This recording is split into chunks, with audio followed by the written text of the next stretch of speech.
let's do a quick review of the anatomy of the abdomen today.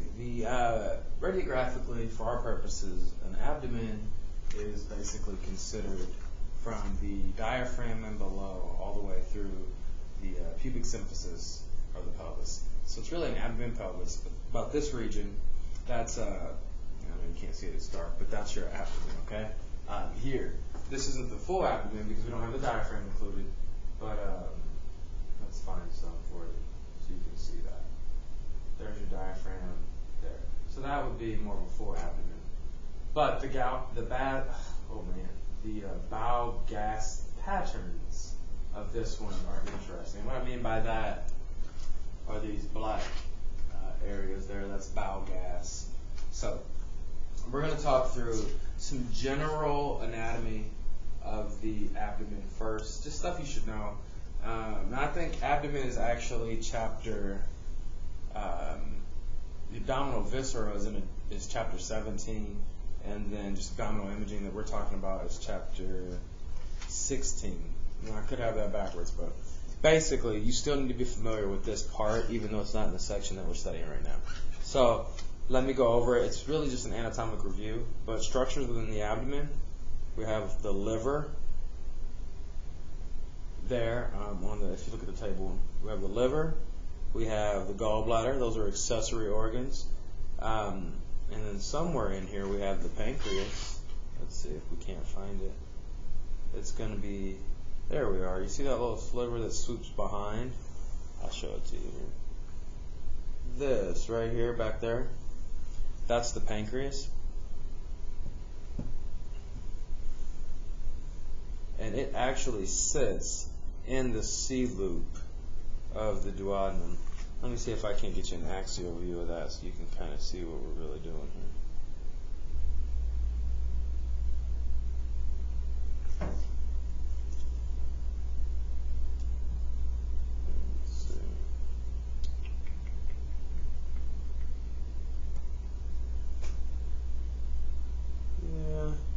So the pancreas swoops across the abdomen like that, and then the bowel or the stomach kind of curls around it like that. So that's what you end up getting. You get used to seeing that once you start doing cross-sectional imaging like CT or whatnot. But let's put it back together here. Alright, so those are the accessory organs, the liver, the gallbladder, and the pancreas. Along with this discussion, we'll talk about it in class, but one thing you need to consider is the way that body habitus will impact or affect the abdominal viscera. Okay, asthenic is everything's going to elongate top to bottom. Hypersthenic, everything's going to go more horizontal or left to right. And then the other two are kind of in between that. But let's talk about some of the structures. I'll just identify them very quickly here. We have our stomach, and then that connects, here's the duodenum here. So stomach connects with the small bowel, we have the duodenum, and then the duodenum goes for so long, yay long, and then that will turn into the jejunum, which will be a very absorptive part. This is all small bowel here, okay? The jejunum typically radiographically will appear feathery. It won't be this consistent like we see in this image. It'll look feathery. And then as the jejunum turns into the ileum, which is the distal portion of the small intestines, the ileum begins to take on the appearance of the large bowel. These little pockets, these pouches, are called haustra. So when we see those radiographically, we know that those are part of the large intestines. But the ileum begins to look like that a little bit. So really the GI tract, the alimentary canal, is kind of an evolution. We have our stomach, which has rule folds, and then we have the appearance of the duodenum, and then the feathery jejunum, then the ileum, which starts to look more like the large bowel, and then the large bowel with its haustra, and the different sections here of the large bowel. But before we get there, actually, we have where the small intestines and the large intestines meet is the ileocecal valve, or the terminal ileum. So at the end of the small bowel is the terminal ileum. and that meets with the cecum here, which is in the lower right quadrant, and the vermiform appendix is going to come off of that somewhere. And the cecum goes ascending, and then as the large bowel cuts across the abdomen here, that is going to be the transverse right there, and then that comes down, that's descending.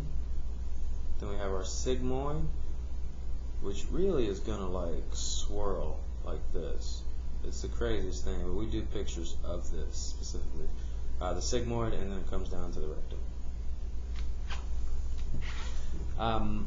Couple things to point out. You have to be able to recognize the point where the transverse and the ascending meet. That is the hepatic flexure. Hepato is referring to the liver, and over here is the splenic flexure, where the transverse and descending meet, and that is referring to the spleen, which is back there. Other names for these are the right colic flexure and the left colic flexure. I prefer hepatic and splenic. I think it gives us more information. Okay, so those are your general things that you need to know, right? You should be able to list out the progression from mouth to rectum, the GI tract, and the accessory organs. All right, that's what you need to know. That you need to be able to identify that on a model, and then on a radiograph, of course. So let's look at the radiographs now that we've talked through all that stuff. Okay, we'll go through some of the structures I want you to be able to see radiographically. We'll start with one that's on a typical upright image, so that we can see the diaphragm here. All right. So we'll start with this one. Lung bases, right? And the lung bases are simply like the costophrenic angle on the bottom of the lung. Right? We need those. We need to be able to identify those. So those are the lung bases. Your diaphragm, we talked about with the chest X-ray one lecture, but you should know the diaphragms are there. Other structures that are important are the lumbar vertebrae. There are 5. Okay? Those are your 5 lumbar vertebrae there. And then the different parts of it. But what you need to recognize in the lumbar is this. This is called your transverse process. Right here. Okay? And you'll remember from the chest X-ray also that we discussed the pedicles. And you can see those really well on this. Those little circles there. Okay? So those are our lumbar vertebrae, those bottom 5.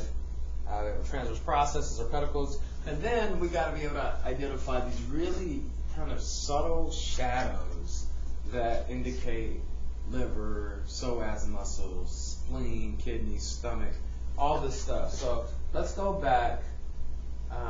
Let's go back to that first X-ray.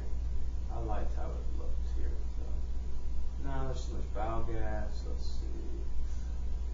You can see. There we are. Let's try that one. I think you guys will be able to see this. Let's start with the kidneys here. So you look at this, and it's just like a gray blob. But I can see a rounded structure there. That is the patient's left kidney. Okay? And you have to take my word for it until you start to see it yourself. But that's the patient's left kidney. The right kidney is probably right here, but then it's partially obscured by this portion of the large bowel there. So you can't always see it. Bowel gas makes it really hard to visualize. So that's where your kidneys would sit. And you'll look at enough x-rays that they start to stand out. Often you can't see the spleen, but on this person you can. That's the spleen. You kind of see it. It looks like a smaller liver radiographically. But that was the spleen there in the left upper quadrant. Let's see.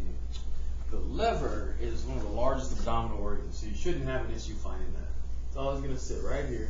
You can kind of see the lower lobe there, and it'll go up like that. And it really takes up all that space there. So your gallbladder will sit somewhere in here, but typically you'll never see that on an X-ray. So that's your liver. And Of note, the left kidney will always be a little higher than the right kidney because the liver sits up there, so it always does that. It puts it lower. Unless for some reason, like they have situs inversus or something, and they're flipped, or splenomegaly, which pushes the right or the left kidney down. All right, other important stuff. Psoas muscles, the iliopsoas. So the psoas muscles are these two strips. I'm going to put these lines up, and then when I take them off, I want you to look at where they were. Those are your psoas muscles. These big posterior muscles that kind of stabilize the spine and move the pelvis. They're a big deal. So check out where they are, and now look. You should be able to identify these strips, right, on every abdominal radiograph. The psoas muscles are part of the criteria you need to visualize. And then the iliac crest. Important to note, top of the ilium in the pelvis. Obviously, you need to be able to recognize if I'm like, click on the cecum or point out the cecum. It's in the right lower quadrant. We can see haustra here. There's the cecum. So you need to be able to recognize all the parts of the bowel. Cecum's there. The stomach's going to be up here. We'll see a gastric bubble typically if we'll do another picture higher. You're not going to visualize a lot of small bowel in here most of the time unless they're obstructed, and then there'll be like these big air pockets. But for the large bowel, you typically have gas in your colon, right? Those are farts. That's what that is. Just in case you're wondering, all that. So here's our cecum, and then there's our ascending. Our transverse moves through here, and you can see the fecal matter. And then here we are at the descending. You can see the haustra again. And the descending comes down. There's a sigmoid down here somewhere, and then we can see gas on its way out of the body there. So be able to identify all that stuff radiographically as well as on the table.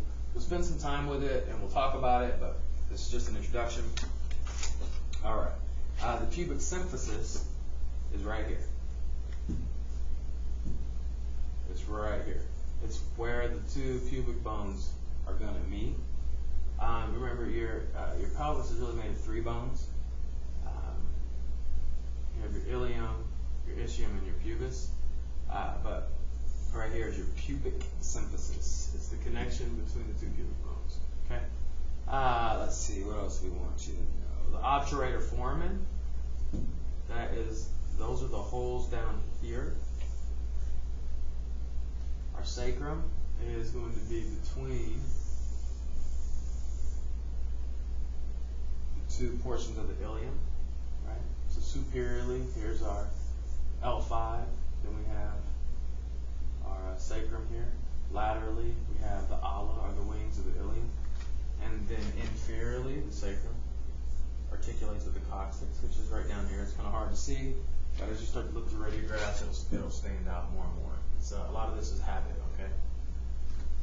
Let's see. And then the acetabulum is the joint, or the socket, so to speak, made up of the three pelvic bones where the femoral head will rest. All right, and then again, that is the femoral head. And the tip of the femoral head, you have this little divot that's called the fovea capitis. It's a hole where the femoral arteries and some of the vessels that feed all that bone enter. All right, let's see. So that's kind of our quick rundown of the anatomy of the abdomen. Let's see if we can do anything cool with this. That's interesting. Well, yeah, I think we're done. So behind these models is a cool looking x-ray, but we can't. On this particular one, I can't move the models. That's all right. So that's your anatomy for abdomen. Just make sure you've checked it out entirely.